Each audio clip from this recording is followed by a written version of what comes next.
मैं आपसे पूछना चाहता हूं, क्या आपका हृदय अपने सारे लोगों के प्रति शुद्ध है? क्या आप ये कह सकते हो प्रभु के सामने खड़े होकर, प्रभु जांच और परख दाऊद की तरह मुझ में, और मुझ में कोई कुटिलता दिखा।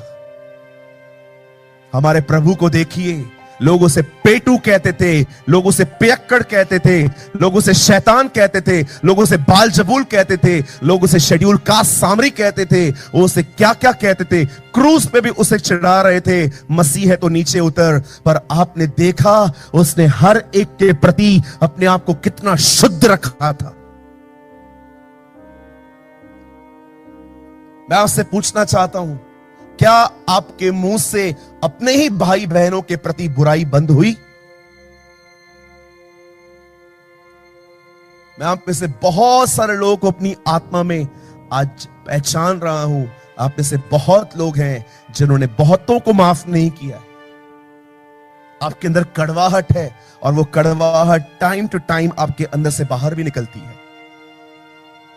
मेरे भाइयों, मेरी बहनों, जिन्होंने आपको दुख पहुंचाया है वो आपके दुश्मन नहीं है, उनसे गलती हुई है, उन्हें माफ करो। उन्होंने प्लान करके आपको नहीं मारा है।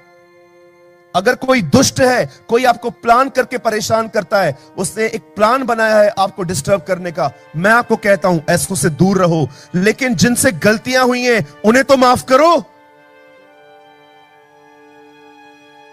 उनको तो क्षमा करो।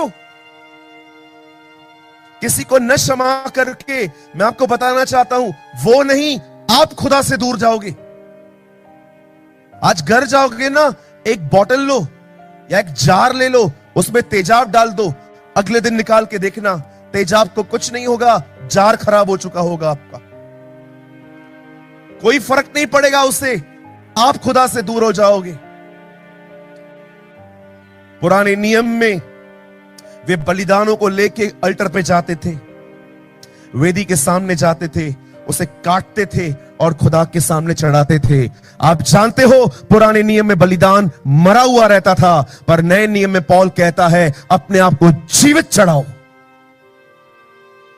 जानते हो जीवित बलिदान क्या होता है? जब आप खुदा के सामने जाओ, आप भी दाऊद की तरह कह पाओ, जांच और परख, अगर मुझ में कोई कुटिलता है तो मुझे दिखा।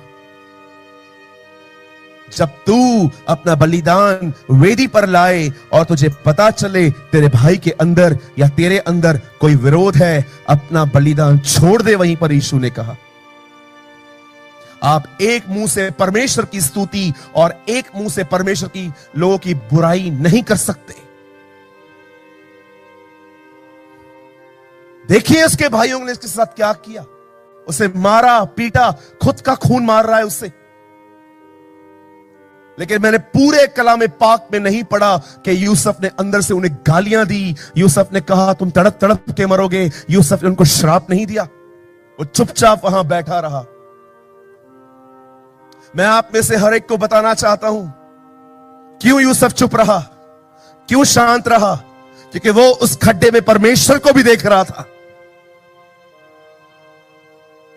आखिर उसके एक भाई ने उसके बारे में सोचा, छोड़ दो यार, जिंदगी मत मारो उसकी, निकालो उसको। यहूदा को तरस आया और कलाम कहता है वो उसे वहां से निकाल दिया गया, और वहां से एक दल जा रहा था, उसे बेच दिया गया।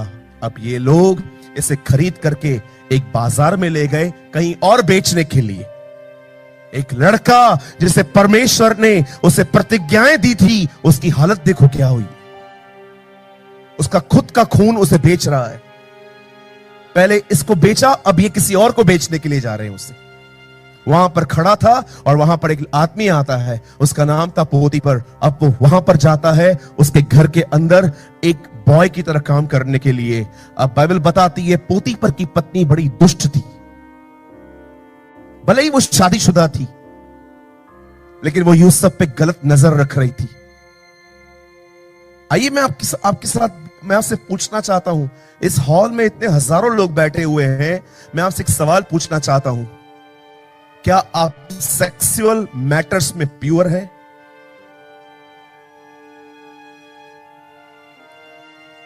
आप जितने भी भाई लोग यहां पर बैठे हैं, मैं आपसे पूछना चाहता हूं, क्या आप बहनों के प्रति शुद्ध हैं?